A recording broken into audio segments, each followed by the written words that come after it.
Hello and welcome back to the channel. Thank you for joining me in another of my wonderful interviews. Have you been to the NHS recently? Maybe you've been an outpatient who's come in just to have a normal check, or maybe you've gone to A&E as I did fairly recently and had to wait 8 hours at night with no coffee, under strip light conditions, with nobody telling me what was going on, and waiting there like a prune, really, sitting there like some fool waiting for something to happen and not knowing whether I was even on the list. It's the NHS seems to have gone downhill a hell of a lot, and yet we're told that the waiting lists are huge. And now I don't know whether I really want to go into the NHS after what's been happening the last few years with the mandated you-know-whats. Well, there's a film out. You may have seen it, or you may not. And if you haven't, you may want to see it. It is called The Great NHS Heist. And one of the producers of the film, the producer and filmmaker, Dr. Bob Gill, joins me. He is a full-time doctor at the NHS. Not quite sure how he's managed to retain his job after what he says in the film. And he's spent the last 10 years campaigning against some of the problems that we see in the hospitals. Let's talk to him now. Dr. Bob Gill, thank you so much for joining me on the show. Lovely to have you with me. Thank you for inviting me, Richard. Your film, which we'll get onto in a moment, is well, it's beautifully made, but it's also hard-hitting in the story that you're telling of what started out as a brilliant idea that was here for the good of the nation, and now seems to be something that is being hijacked, taken away, and privatized by stealth. And I want to talk about that and find out how long this has been going on and what the purpose is behind it all. But before all that, you told me before we started filming, you are a full-time GP. You've been obviously in the system for some time. There must have been a time when you started to think things aren't quite the way they ought to be. Yeah, I think that, I first heard about a scheme called Private Finance Initiative. I was reading one of the medical journals, and there was an article by a Professor Alison Pollock describing a system of financing new hospital building, which seemed absolutely insane. And this took place in the early 2000s. It got underway under the Blair-Brown government. And what it did was decided to borrow expensively from private financiers and banks when it would have been much cheaper for the government to borrow.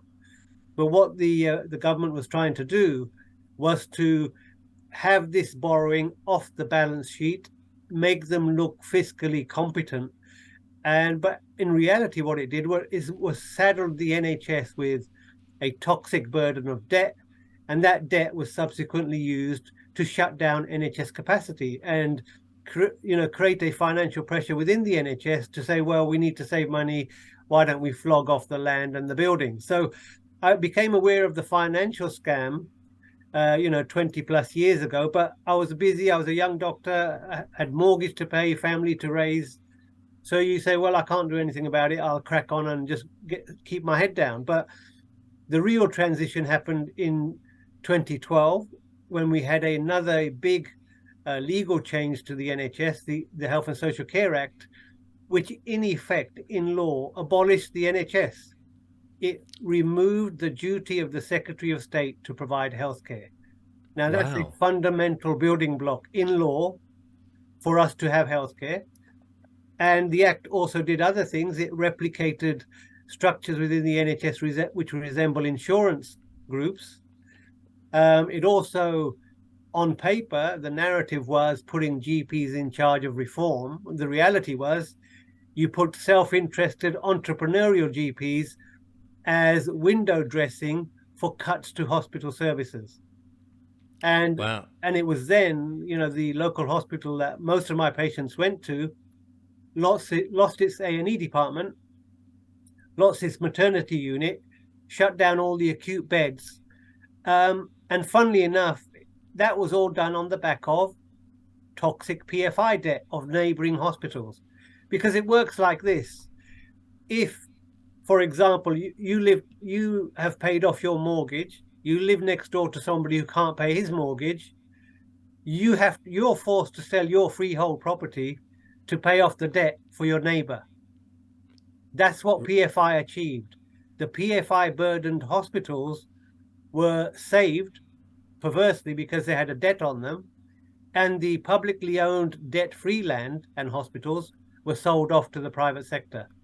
And you have two things. You have transfer of ownership because the PFI debt hospitals aren't publicly owned.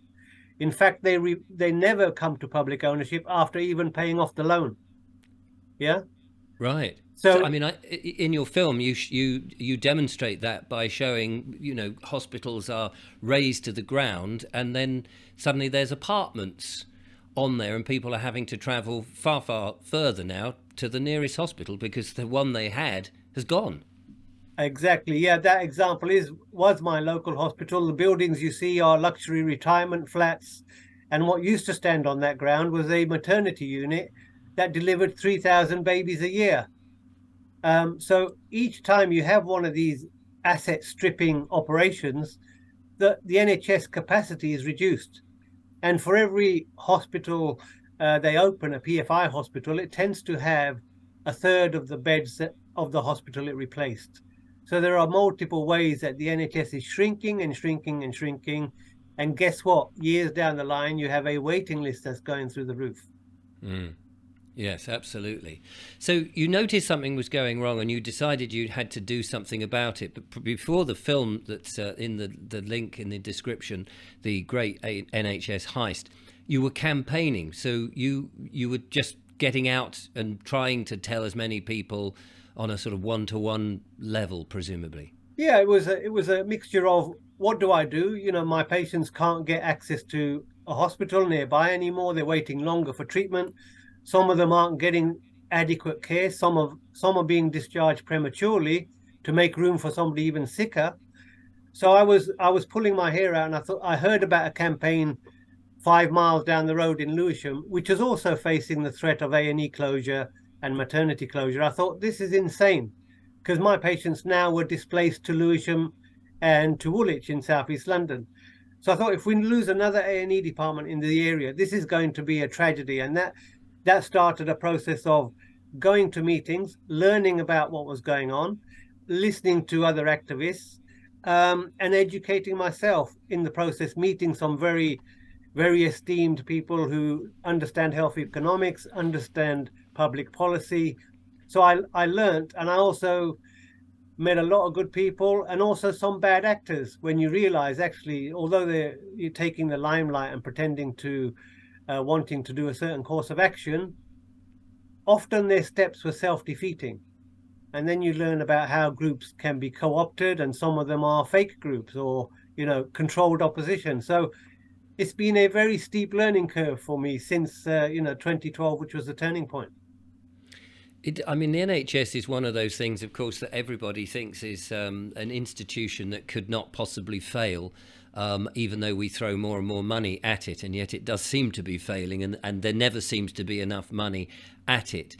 But most people, I would say, unless you work there or understand this sort of level of business, do not understand the problem. They just see the government saying, well, we're going to spend more money and it's going to get better year on year. That doesn't happen.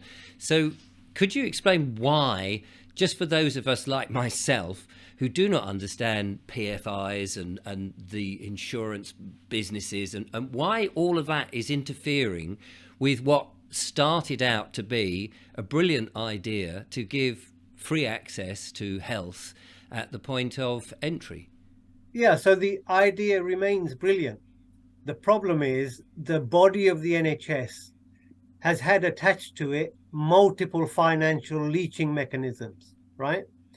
Well, let's use the bucket analogy. So we're pouring in tax money at the top, but we have this massive hole of servicing PFI debt, and we have another massive hole of a bloated bureaucracy, a very expensive bureaucracy, which is very heavily and handsomely rewarded chief executives and board members, and thousands, tens of thousands of people who do not deliver an ounce of benefit to the patients, but they're there solely to service the marketization and the privatization, the contracting, the outsourcing, and all these additional mechanisms that were never necessary when the public was paying for the care and delivering the care and owning the assets. None of this complexity was necessary. Yeah, So so we it's are bloated out of all proportion. absolutely, and then you have the built-in dysfunction. If you run a system with lack of capacity, well, what does that mean? That means people end up waiting longer. When they're acutely ill, they might not get assessed properly because the system is overrun, it's overstretched. Then you have the problem of sicker people requiring more treatment to fix what could have been fixed a lot cheaper had it been spotted early and treated early. So there's more and more dysfunction built into the system. But a major problem isn't the funding. Our major problem is where the funding is going. Let's not forget that when the pandemic struck, the reason, what happened, the government's throwing money at the pandemic response, but where did it go? It went to private companies. It went to Serco, an outsourcing giant. Track and trace being one of those things. It went to an accountancy giant, Deloitte, who have no health experience whatsoever. 27 or 37 billion pounds later, we have nothing to show for it. That is disgusting. There is not one extra bed in the NHS, and there is not one extra doctor or nurse in the NHS with that 37 billion that was thrown down the drain.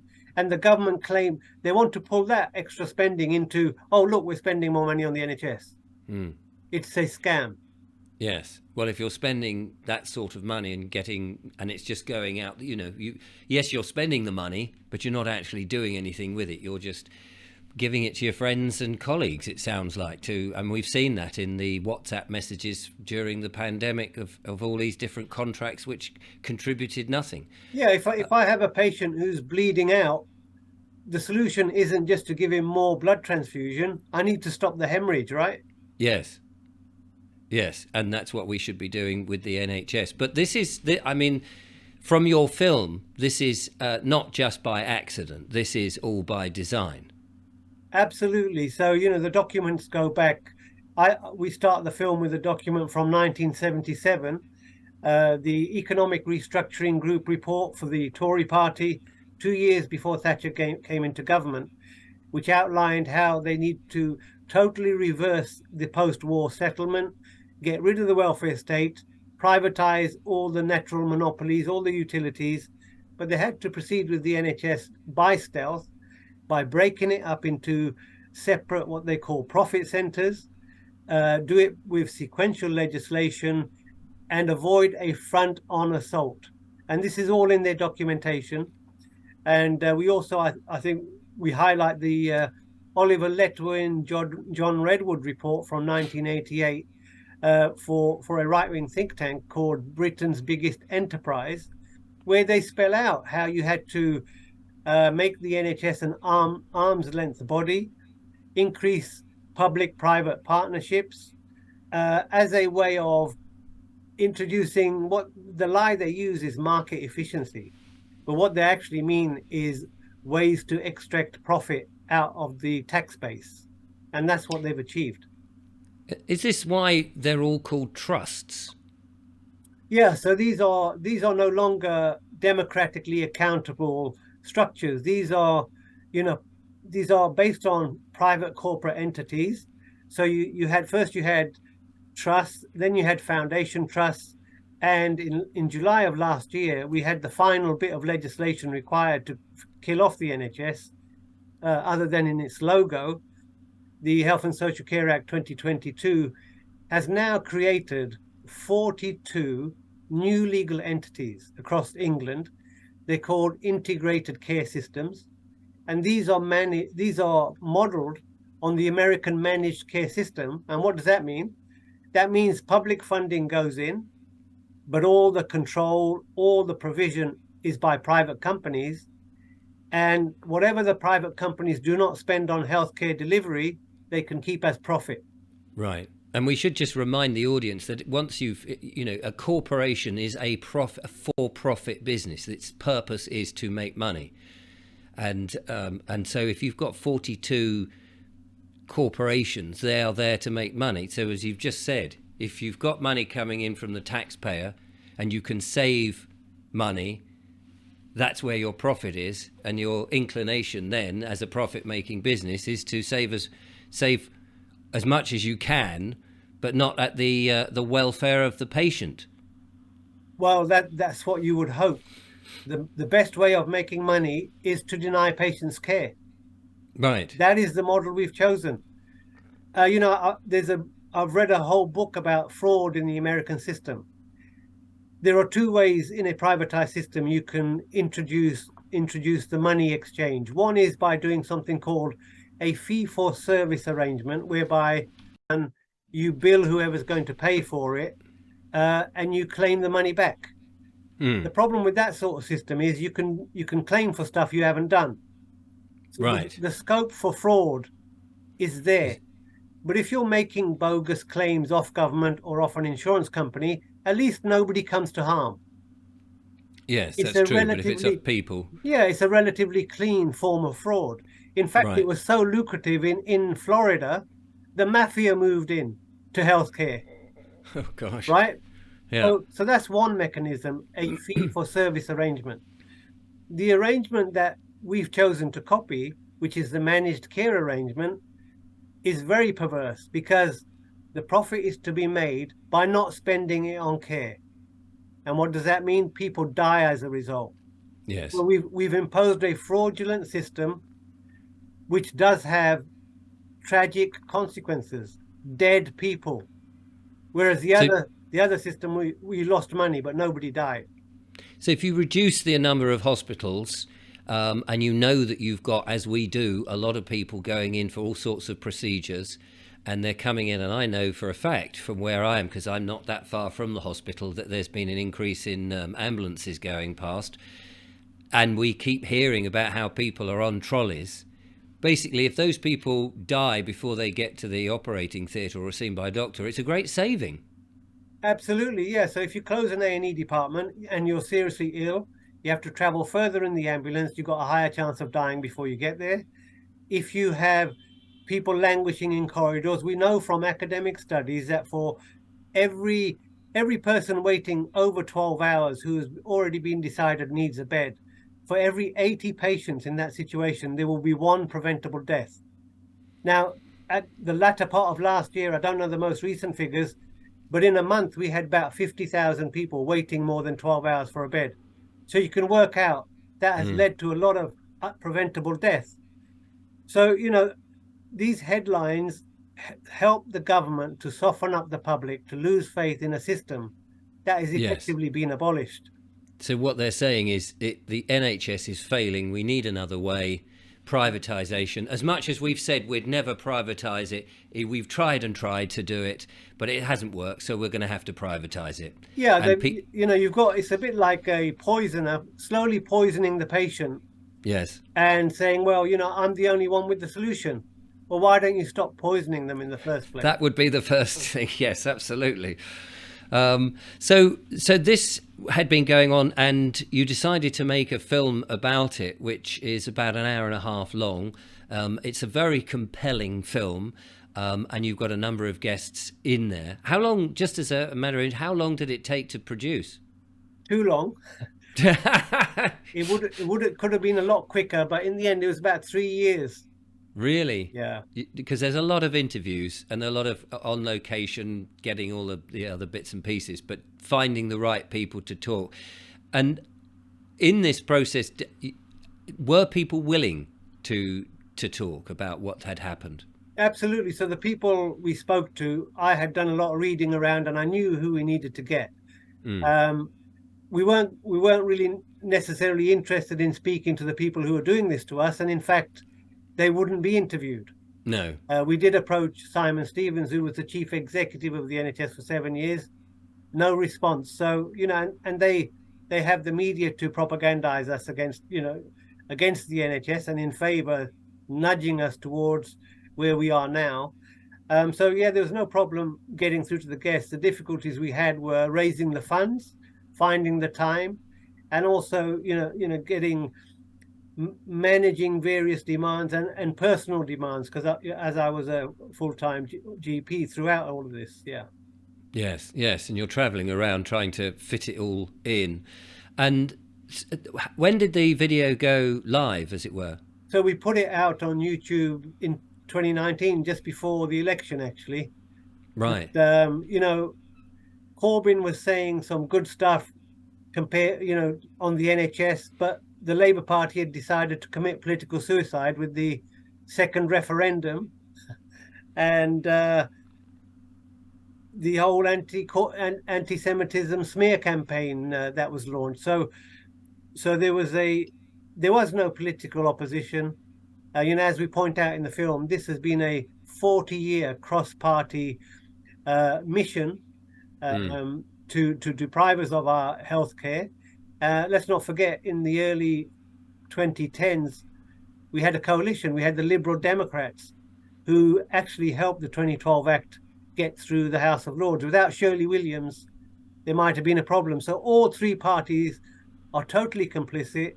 They remain complicit because none of them are explaining what I'm explaining to you now and what I explained in the film, because all of their hands are tainted. Yes, and you show all the prime ministers there who have been on board with all of this, and when they come up on the screen one after another, it's like going down memory lane, going blimey. There are a lot of them, starting there with, I think you started with Thatcher, and up to present time, well, up to Boris, and all of them complicit, and no one speaking out saying, hold on a minute, this isn't a good idea. Well, what they've actually done, they've actually outsourced government. So, who makes policy? The City of London and the big four accountancy firms. Increasingly, the permanent civil service is sidelined. The politicians bring in their mates, they bring in their cronies, they make them a member of the House of Lords, and the next thing you know, they're a special advisor. So we've had, in effect, a corporate coup. Yes. The political figureheads, I don't think, know what the policies mean, because the policy is a continuum. And in fact, if you want to be totally cynical about it, what we're served up in Westminster is just entertainment. You have this fake opposition. Yes. But on the core policies, they are totally aligned. Yes, and I absolutely think you're right about the pantomime of Parliament at the moment, because we can see that you either vote for one, and if you vote for the other, you're getting more of the same, but maybe a bit harder, and there is no opposition to any of it. So the film, how has the film been received, and the message that you're giving? So yeah, we've done quite a few public screenings, and most people are totally shocked. I think they feel bereft. Some of them feel angry. Some can't quite take it in, because they believe the BBC is doing a good job and the mainstream media will tell us everything we need to know. And I think it's hard, unless you've had personal experience of how the propaganda machine works. It does take some time to really get to grips with the reality, and it's quite painful, and some people prefer to keep their heads firmly in the sand, right? I'll tell you what woke me up. In 2012, 2013, I was on a mass demo in Manchester, and there's about 50,000 people there. I was pretty impressed. I rang my wife. I said, don't go to bed tonight. Wait for me to get back. We'll both watch the news, because when they report this demo, and there was no reason for them not to, because there was Tory party conference at the time, and all the world's media were there. I said, this is going to be splashed all over the news. Yes. Game over. I'm guessing I'm going to guess what happened when you got there. I came no back, coverage at all. No coverage. Yeah. And I thought, oh my God, this is the #1 domestic issue. Massive demonstration, one of the biggest in Manchester's history, and there's nothing there. No. Doesn't surprise me, from what I've learnt about people trying to demonstrate, and how the media is not there reporting what it should be reporting. So we're in a situation. So, yeah, the question I wanted to ask you is how the NHS is a massive employer. So there's a lot of people, obviously, who work for it. My son works for the NHS and worked at A&E during COVID, and he saw the treatment of patients coming in during that time, which was quite atrocious. How would you say that they know what's going on, and are they just, or do they just put their head in the sand, sort of going, "Well, I daren't speak because I want to keep the job"? Yeah, both of those are true. They don't know what's. I don't think they really understand what's going on. Right. And the problem is the media clearly, but the unions haven't told them anything. In fact, the legislation that went through last year, the British Medical Association, the Royal College of Nurses, all the Royal Colleges in medicine endorsed it. Right? Really? Exactly. So that is not what a union or a professional representative body, if it's interested in patient care, should be doing. Mm. So we have this deliberate manufactured ignorance of the employees and the professionals. I would assume, as a fee-paying member of the BMA, well, if there was any threat to the quality of work I'm doing or my job or patient care, my union would be jumping up and down with their hair on fire. Yes. Absolutely not. The way the system works is you just got to nobble the leaders, promise them some sort of ennoblement or some gong in the British establishment, and the union is silent. That, I mean, I every time that sort of thing is mentioned, I do not understand how these people can live with themselves. You know, as you say, you get your gong, you get big bunts of money, whatever it is, and suddenly the reason that you got involved with all of this, many years ago, seems to be completely irrelevant now. You're all right, and sod everybody else. Yeah, there's a personality problem. Sociopathy, narcissism, you name it. Unfortunately, the people I've met in medical politics, the doctors I've met in medical politics, they're not motivated by what is best for the majority of the profession. They're motivated by their own career progression, financial gain, and getting a gong, and being And the person who makes the decisions. where does that come from then? Does that come from their training when they start out? Is that how they feel that being a doctor, or within the system, wherever it is that's the approach? It's all about the money. No, I think it's you get this in all walks of life. You have the people who are motivated not by doing public good, but by money. Mm. Um, and it doesn't matter what it takes. So being part of the club, being invited to, Buckingham Palace to receive your honor, that's what motivates these people. Gosh. Right. Okay. I mean, this is. I mean, It's it's that, it's so that, far removed from my world as well, a self-employed. well, there's another explanation. They're completely incompetent and ignorant. Right. Yeah. So Take, it's a bit of take a both, pick. really. Yeah. Yeah. If they can get the money and they don't have to learn anything, but they just are lucky with how they can manipulate people. So let's talk about what we can do then. Everywhere I look at the moment, it looks like we are more and more going down into corporate Britain. Everything is corporatized. Everything is about extracting money out of you, either out of you personally or out of your taxes some way. And the NHS clearly now is a big number one target and has been for the last 40 years, as you've alluded to. But of course, we can't just lie down and go, "Oh well, that's that then." You've been campaigning for a decade on this. How do we turn this round? How can we save or put back some of the goodness that was there in the NHS? What will it take? Well, what the public need to demand is renationalization, because it has been privatized. Right. Why renationalization? Because healthcare is a natural monopoly. You cannot be a consumer in healthcare, because when you're having your heart attack, you're not in a position to be trying to find out which is the best cardiology department. No, of course. And when you get there, you don't have the knowledge to ask the right questions.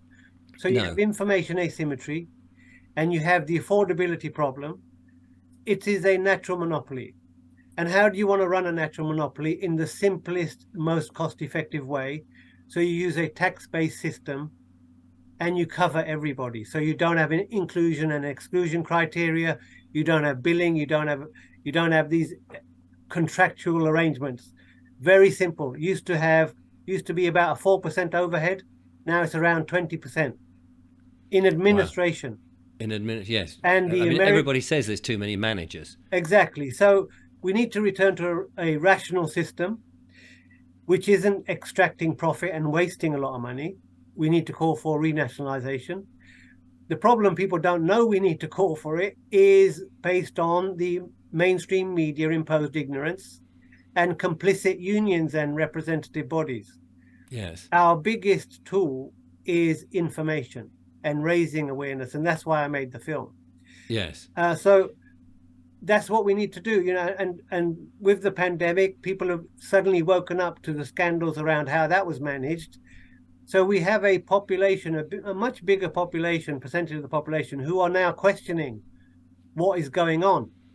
And they are starting to see parallels in how public services are run, for example, or how identity politics is pushed down our throat, Yes. or how environmentalism is used to introduce ULEZ and monitoring and all this other nonsense. And now, only today, I hear on the BBC how they're using children accessing pornography as a way to bring in some sort of digital ID. So every excuse under the sun Right. is being used to get us into an authoritarian, mass surveillance, corporatized state. Yes. And Absolutely. the threat for us getting the word out is increasing pressures to censor. Mm. So Yes. I believe we have a window of opportunity, but a window that is closing to raise mass public awareness. And voting will not change this. Well, I was going to say, how can you get the nationalisation, because you're voting for two parties, the main two parties, who would be just not listening anyway. Yeah, so we need some sort of radical shakeup of how people vote. In an ideal world, you'd have mass information. You'd have candidates standing as independents with a guarantee to at least renationalize the NHS and have a basic platform of policies that are in the benefit of the 99% and not in the 1%. Um, and put more and more pressure on these politicians because they do respond to public pressure. They fear public opinion. And if they can't control it through the BBC, then they'll try and censor it through alternative media streams. And Mm. that's what we need to fight as well. So, small groups, online groups like WhatsApp, Telegram groups, and all of that, which can spread the news, all these sort of methods. And of course, lots of people are meeting and having debates about all those things that you talked about just now. And of course, the NHS is something that crosses all boundaries, because we all, at some point, are likely to need the services of the NHS, even if it's just to fix a broken arm. Yeah, and this is a sort of this is a cross the nation subject. Even if you have private insurance and you think you're covered, well, we had the story last year of a King's Council whose Bupa premium went up from £6,000 a year to £165,000 a year. He was effectively priced out of insurance because he had the misfortune of developing a cancer. So the most well-off in society are protected by having an NHS. It keeps the private companies clean. And where do you go when you get priced out of insurance cover? So this will affect rich and poor, middle class. Every section of society is affected by this. And we need to appeal to people's enlightened self-interest to say, look, this isn't about defending the poor, although that will happen as well, but you will be chucked on the medical scrap heap if what's left of the Skid Row NHS can't treat you, and if your private insurer thinks you're too expensive and wants to price you out of care. So I mean, I'm just trying to think here. What I mean, apart from what we've just discussed, what else? How do we do this? I mean, people are, you know, they do meet and they do talk, but there needs to be this massive radical change. And I've been saying that in my monologues, how the whole government really, that system is over if we want something that is good for humanity, because it does seem that everything is geared about switching over to a corporate Britain, which includes a lot of surveillance, monitoring, corralling us into these 15-minute ghettos and all of that. I mean, there needs to be an absolute sea change, and people need to realise what's going on. It does, on the face of it, seem an uphill battle. How positive are you that we can do this? Yeah, I think, the fight continues until one point you reach a tipping point. When the political pressure becomes unbearable, when the truth becomes more and more obvious. So, I've seen myself, I've been trying to inform doctors for the past decade. Only now, when junior colleagues like GPs who've just finished training, or like anaesthetists who think they would walk into a job, well, why wouldn't they? There's lots of vacancies, there's a lot of work to be done. They can't get work because there's been artificial barriers erected because they don't want to employ them, right?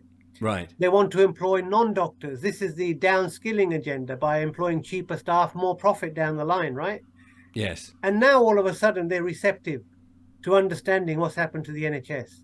And without that understanding, they can't fight back. So we have junior doctor strikes, we have the perverse growing waiting list, but not enough job for anaesthetists. These things are coming together, and people are, having to pay through the roof interest rates on mortgages, price of petrol, price of, utilities going through the roof, and no job. Now that does crystallize your thinking. And then you're looking around for explanations. We have the truth on our side. So I'm hoping, it's happened because of crisis, but people are now ready to hear the truth. People are hungry for the truth. The viewership for the BBC has declined massively. People do not trust mainstream media. They've learned that we were forced and coerced and made to feel stupid and made to feel pariahs for not having an experimental intervention. People are saying, hang on, I don't believe what I'm being told anymore. And we have to be ready to explain to them in clear and simple terms that this is the biggest threat coming down the road. If you can't pay for your bills now, wait until you need a health bill to be paid. Yes, and they can be very expensive. Bankrupting. Yeah, and then what do you do? That's it. It's a huge worry. So we can see the film, and the link will be in the description. As I say, it's an hour and a half, and it's hard hitting, but it's certainly worth watching, because your jaw will drop, because there's so many aspects to it. I mean, that we've seen how the data has been sold off to private companies, where people have got access to your what you thought you were consenting to has been sold off to other companies who are even. I mean, could you tell us just briefly the business with how Google got hold of it? Yeah, so they got into a deal with the Royal Free. They make promises about protecting anonymity. There isn't the resource or capacity or understanding to monitor what these private companies are up to. And what they do is make copies of data, and then they flog them on for commercial gain to God knows who. Now we've got Palantir being awarded a massive contract, essentially being paid to go and cash up on our data. And this is a company with links to the deep state. I think it was formed as an initiative by the CIA. They're potentially copying data from the UK, putting it into American data banks. And for what end? Will it form an element of the control grid? Will this be used to say, well, your identity and your NHS number, you're no longer a citizen, we value, you're spreading, what do they call it? You're spreading misinformation. Misinformation, yes. Maybe you're no longer eligible for treatment as a punishment. So it's frightening. But what I think the other obstacle we need to get over is how people have been labeled left and right. and then you have particular blind spots created within certain groups. For example, the right have been very good on freedom of speech. The right have been very good on losing your rights and rights to your privacy. Yet they have this blind spot on the NHS. Meanwhile, the left seem to be quite willing, the left as defined, seem to be not worried at all about mass surveillance, and seem to swallow any initiative dressed up in some sort of virtue. Yes, that is very. I mean, from somebody who has right leanings, it is very strange. And my sister actually is, bless her, is as far left as you can go, and she.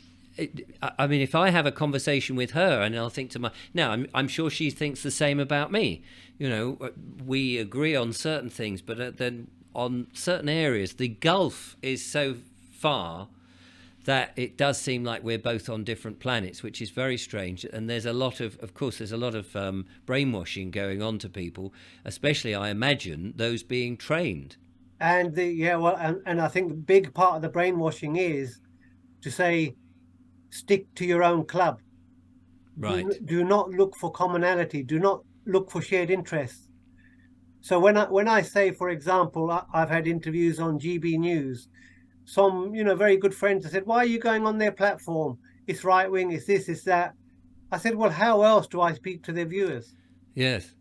This is in their interest. I've got left wing patients, I've got right wing patients, I've got patients who don't know what wing they're on. That is the point. Yes, we absolutely. shouldn't be thinking in those terms. We should be speaking to anyone and say, well, on these 2 or 3 things we agree on, how do we work together? And One of the accept your differences, live and let live, but work together where you agree. One of the things that people often complain of, and I know that's true with my partner who recently had to go to her GP with her children, is the time constraint that you have with your GP. So you're not just talking about the big hospitals, you're talking about the surgeries which are funded. And she had an instance where she had both children with her, but one appointment to see one, and the problem was just, say, a skin problem. I can't remember what it was, but so the doctor looked at that and said, here's a prescription. She said, oh, whilst I'm here, can you have a look at so-and-so? And he said, no, get another appointment. And it was like, well, he's here. He said he'd just have to look at his arm and that's it. No, you have to get another appointment.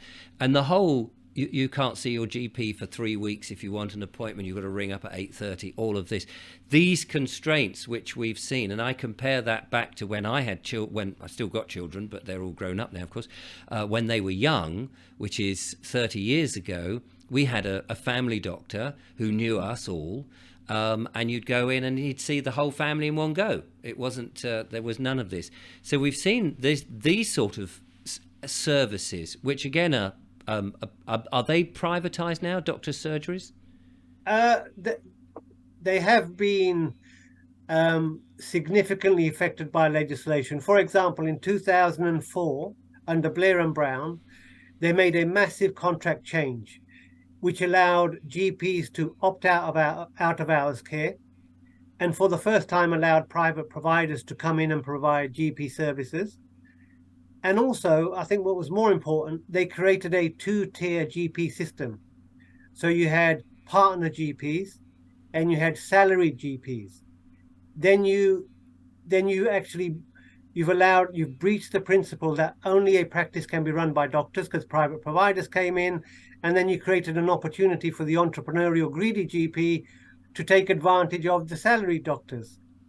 So a lot has changed in that time. But the incremental effects of all these changes has been to smash continuity of care. Now, the 10-minute appointment system worked if you knew your patients, right? Right. You don't have to take the whole story every time because you know exactly. them. Yes. So I run my practice. It's a relatively small practice. I've been there 20 years, and 90% of the patients who are still there have been most of that time with me. So I'm not starting from scratch each time. That's where the efficiency comes. That's where the trust comes. That's where the flexibility comes. When you abandon continuity of care, when you have more and more bureaucracy being imposed on the GPs, the only way they can manage their time effectively is to start erecting barriers to access. Yes. I'm not excusing it. I'm explaining how it's come about. And I'm explaining that because I saw this where this was going, I've deliberately sidestepped the financially laden potholes, because all of the changes that have been adopted by GPs, they've been rewarded to adopt changes that destroy the quality of their service. You couldn't make it up. Mm. So a lot of the predicament we're in, we blindly fell into them because our union didn't tell us what the problems were, and there was money attached to adopt it. Yes.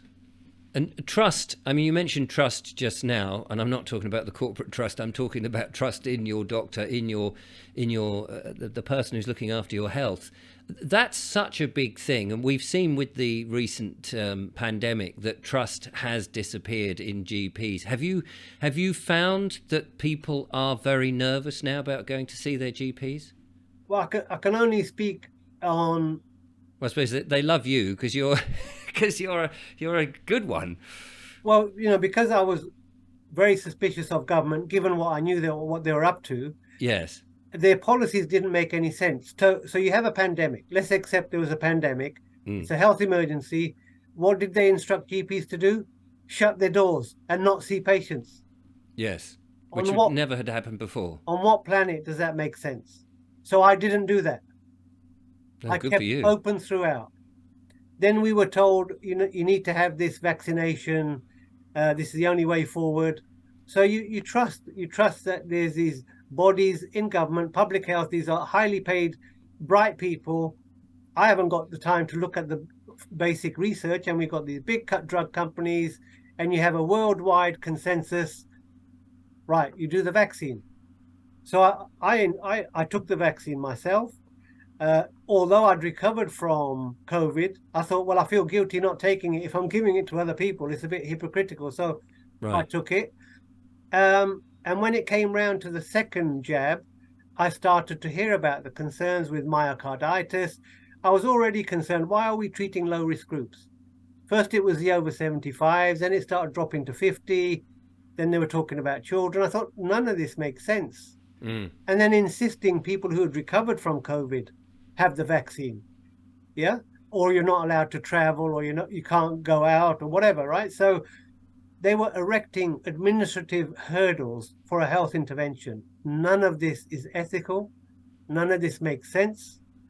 But it was pumped down our throat with the BBC every day giving us a death toll, adding to the drama. Remember, Matt Yes. Hancock wanted to scare the pants off people. Well, he That's achieved it, right. He said that in his WhatsApp messages. because I had people knocking down the door desperate to have the vaccine, right?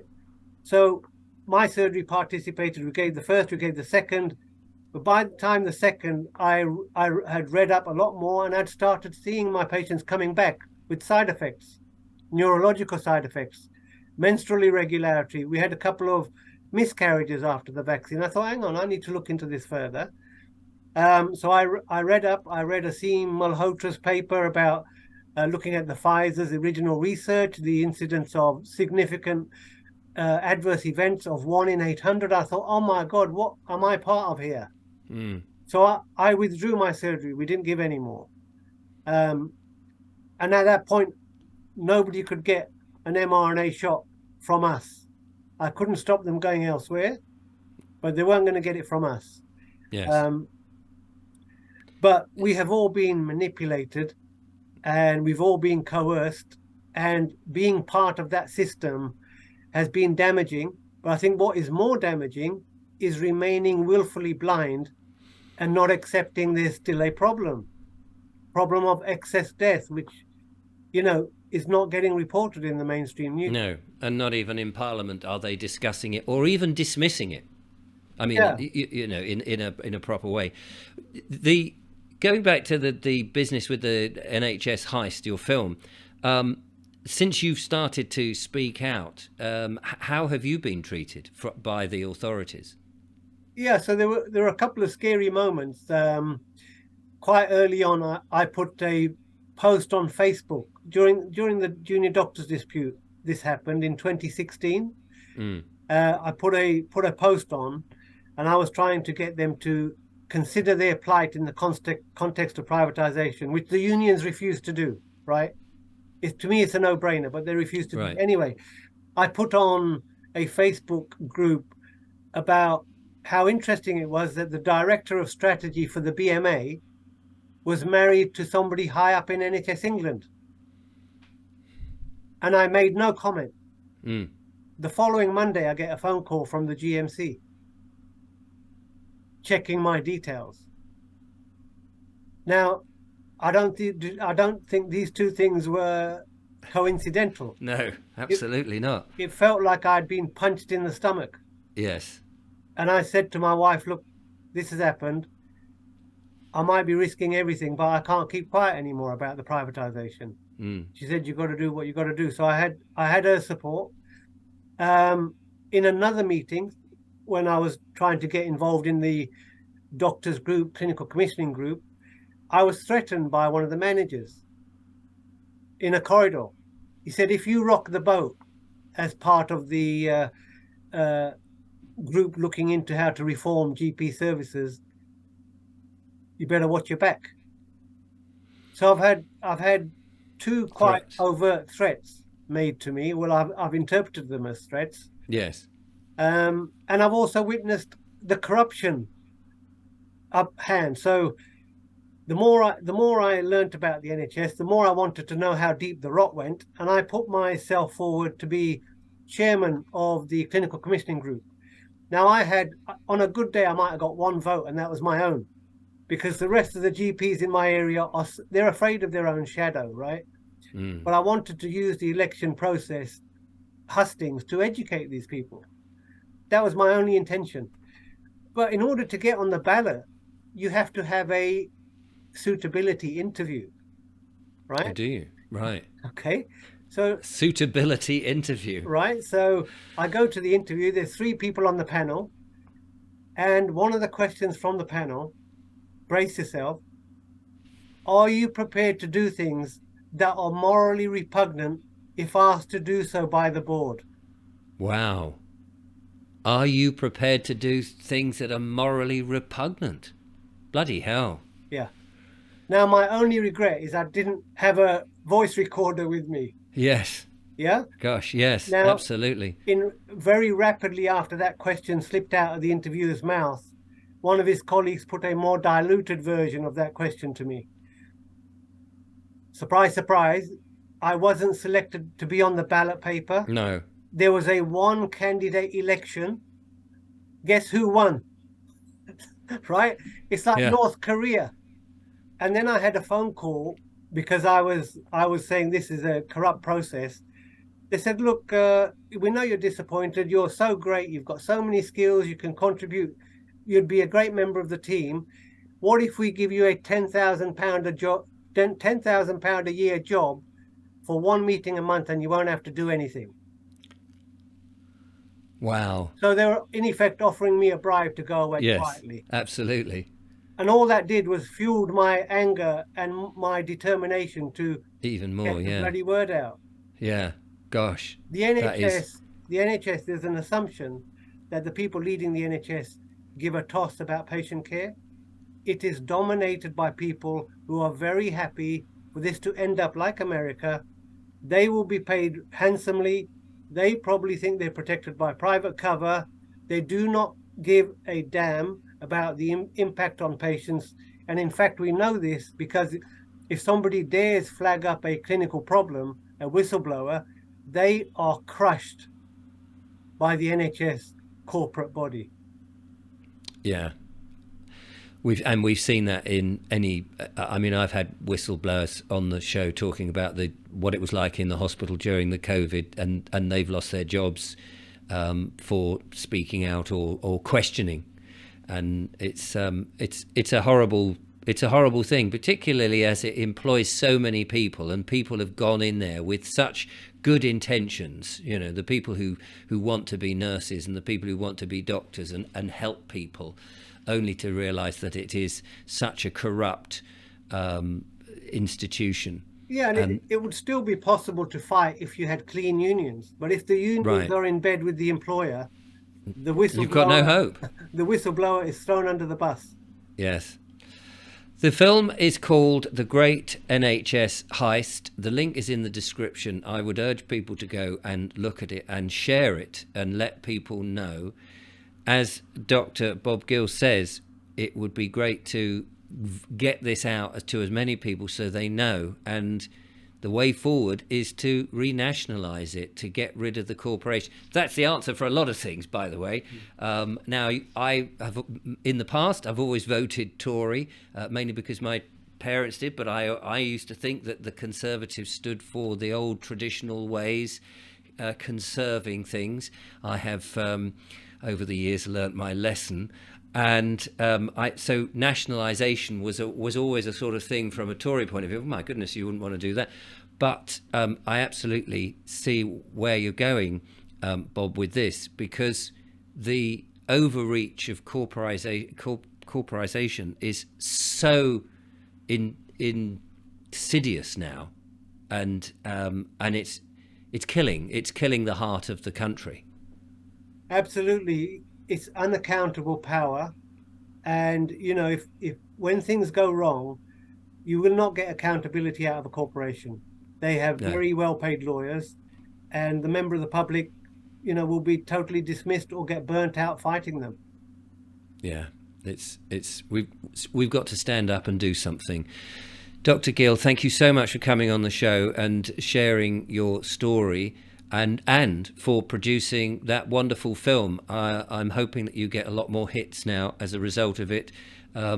Make sure you've got time to sit back and relax and enjoy it rather than trying to rush through it, because there is so much in it. It is brilliantly put together. Good luck with all you do, and thank you from my audience and everybody else for telling people about this. We are in such a dreadful time where so much is going on, and so many people are trying to get messages out to wake people up to the tyranny of the corporation of Britain, and indeed the world. So we very much appreciate your work. Thank you so much. Thank you very much, Richard. So there you are, ladies and gentlemen. I will be back with more monologues and wonderful interviews. But in the meantime, from Dr. Bob Gill and myself, thank you for watching. Check out the movie. The link's in the description, and I will see you next time. From Bob and I, bye-bye.